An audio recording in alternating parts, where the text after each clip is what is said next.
Hey guys, how's it going? Welcome back to another FIFA 21 video, and today we're going to be discussing with you and sharing with you some of our tips on how to actually get better at FIFA 21. Now, I know there are a lot of great YouTubers out there who give lots of really good tips and tricks and tutorials as well, but some of them maybe are not quite as useful as others. So I wanted to just give my take on how to improve in FIFA 21 and what are the best ways to do it and how to go about doing it. A real good thing you need to do, if you haven't already, make sure you go and join our Discord down below. It is ever growing every day. We are getting new members joining, so make sure you do join in. There's lots of great talk and lots of really helpful people in there to help you get better at FIFA 21. So that is a great start on your journey. Now, getting better at FIFA is a process that can for some people take time. I know for me it took time. It wasn't like an instantaneous thing. It didn't just sort of happen in a couple of weeks. Now for some people it can, if they just have the natural ability. But if you're someone who just wants to get better over time, you're not bothered how long it takes, you just want to get better, and that's the end goal, you're not bothered how long it takes, that's kind of the route that I took. Now I did a lot of things wrong when trying to get better at FIFA. I went, I guess, against the grain, you could say. And one of the first things I would always say to anybody is, if you want to get better, the best place to improve is to be playing in your divisions. Playing in, like for me, Division 1, that's where I learned how to become a better player. That was the area where I had to play more of, to play against competition and people who were as good as me or better than me. Because at the end of the day, for example, champs is not a good place to try and improve, because you will always play people who are worse than you. You need to be in an environment where you're always playing people who are, at the very least, are the same level as you. Because if they're the same level as you, they might be doing a skill move or something, or a pass to a certain area of the pitch or someone, and you can just add that to your game. You might think, okay, this guy's probably just as good as me, but he's doing this. Oh, that's beating me. That skill move that he keeps doing, that keeps selling me. I need to add that to my game. A good example this year would be the bridge skill move. That is probably the most overpowered skill move in the game, and I am seeing it more and more. And it was something that I didn't really use in my game. I kind of thought, it's one of them. It's one of those skill moves. But the more I actually started to add it into my own game, as people were doing it against me, and I was finding about how effective it is, when I started adding it to my game, I started to improve. I started to create more chances. It's just another string to your bow when it comes to your attacking, for example. So playing against people who are your sort of skill level is a big thing. You know, you need to play people who are your level. If you're just playing like draft, for example, and going, oh, I'll get better playing draft, or I'll get better playing friendlies, you don't, because people in friendlies, they don't play the same as they do, because it's a more casual mode, and for the most part, and in draft, you know, it's a mixed bag of who you'll play. You might play 3 people who are worse than you, and you know, get to the final and then get smashed by somebody who's far better than you. Champs is the same. You might play 5 or 6 games with people who are worse than you, and then you start playing the harder opponents. In rivals, you'll always play people who are at the very least your skill level, and that's where you'll pick up the most tips.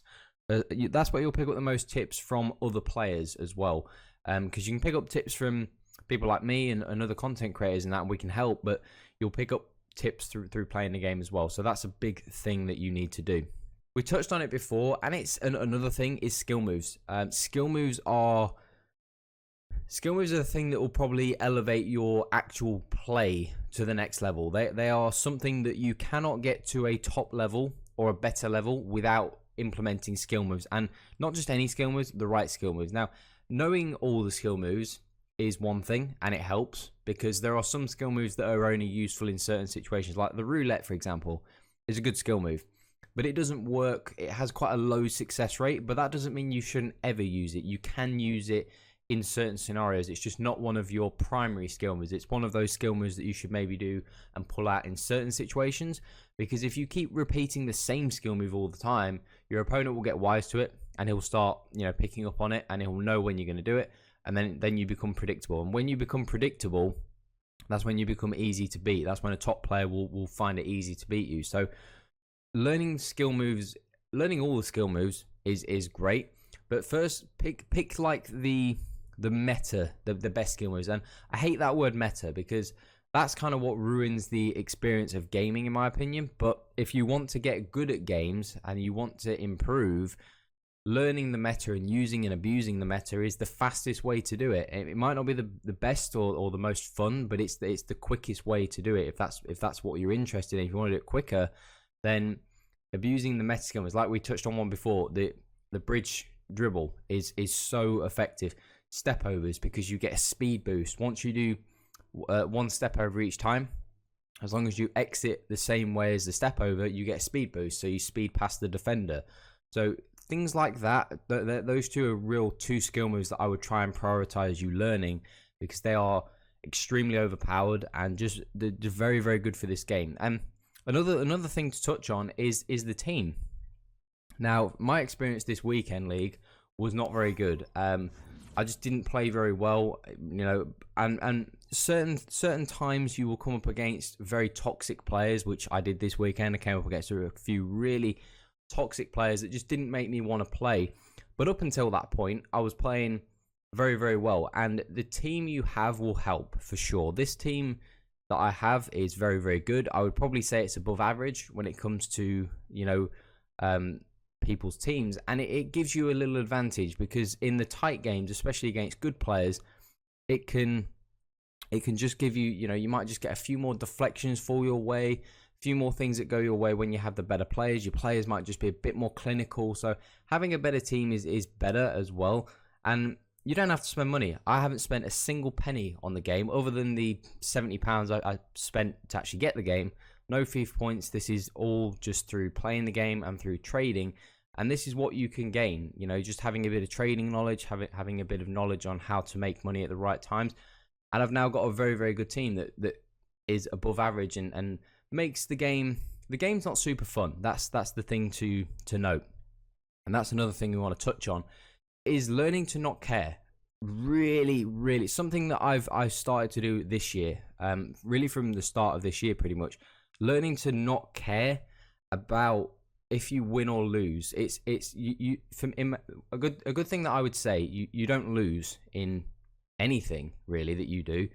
You win or you learn, and that's a good saying. I can't remember where I picked it up from, but it's a great saying, and I've tried to live by that myself. And I try to apply that when I play FIFA. You win or you learn. So you don't lose games, you learn from those losses. So did that opponent who beat you, did he do something?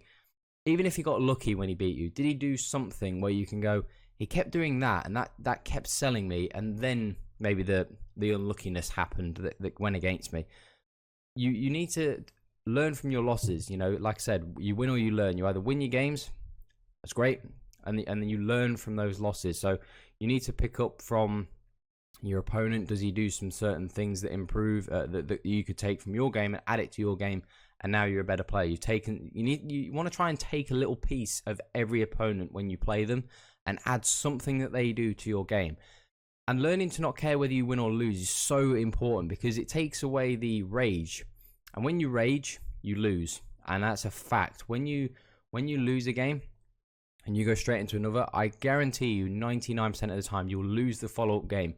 You know, and it's super important that you just kind of learn to not care. And then that's kind of something that's really helped me, you know, applying all these things, and we've kind of come full circle now. Applying all these things really has helped me massively this year to kind of get back to a really high level that I was playing at. Now, I'm not playing to that level in terms of you can actually visually see it, because for me personally, I don't think like champs, for example, is not worth my time. I don't want to spend 10 hours of my time a weekend playing champs, because I don't think it's value for time. But I'm playing to that level now where I'm playing very, very good again, and it's because of all these things. You know, not raging really helps. You know, concede a BS goal, just kind of take it on the chin, you know, and just move on. And it's hard to do. I know it's hard to do, and there are a lot of people that say it's difficult, this game's bad, and this game's not fun to play. But you have to if you can't control those emotions, you will not get any better, and that's just a fact. You know, when you look at any good player out there, you know, you can take any example that you want. They do not rage maybe to the extent you do, because they're able to kind of control it, rein it back in, and then refocus and go, right, let me go and get this win. And then they go and get the win. And it's super important that you're able to do that as well. But there are a lot of a lot of things that go into becoming a better player. It's not just one thing, and there's a lot of things you've got to take into it. So hopefully you can take some of these tips away, and hopefully you can apply these, because outside of these things I've mentioned, all the other things are very minor. They will make very minor differences. You know, they're not going to make major differences. A lot of FIFA is mental, not ability. Ability is definitely important. There are some people who are just extremely good at this game, and the people that have natural ability are the ones that will improve the quickest, and the ones that don't have the natural ability, like myself, I don't have the natural ability, I just got better over time. And the ones that don't have the natural ability, it's more mental that you have to focus on. You have to focus on the mental side of FIFA, and it might sound boring, and it might just sound, oh, this is not what I want to hear, but it's the truth. And it's something that I've learned over time, and it's really helped me become a better player, you know. And then the rest of it is down to what can you take, what can you learn, and practicing smart. And when you play games, play with a purpose. Don't just go into games and just go, I'm just going to play, and then, oh, I'll just smash this guy 3-0. You know, didn't learn anything. But you're better off playing people who are better than you, if anything, because when you play people who are just better than you will get, not smashed, that's not the right term, but you'll get beat. And you can then go, okay, what did he do? You know, I have a couple of guys that I play who are just better than me. I know they're better players than me. So when I play them, they do certain things in the game where I can go, right, I need to add that to my skill move. For example, the bridge skill move. Played against one of my pals the other day, who's a very, very good player. You know, he's nearly a top 100 player. Uses and abuses that bridge skill move, and I just added it to my game this weekend, and it makes a massive difference, because it's just one of those things that just not a lot of people, you can't really defend it, and it's just really tough. So taking away some of these tips, hopefully you guys will do and apply them to your game, and I'm sure that you will see improvement. If you don't and you still need help, feel free to follow us on the Discord. I'm willing to help anyone who asks, or anyone who joins the Discord. You've got my full help, and I will help you out as much as I can. But that's all today, guys. Make sure you subscribe if you're new to the channel. That's all today, guys. Have an awesome day. I'm out.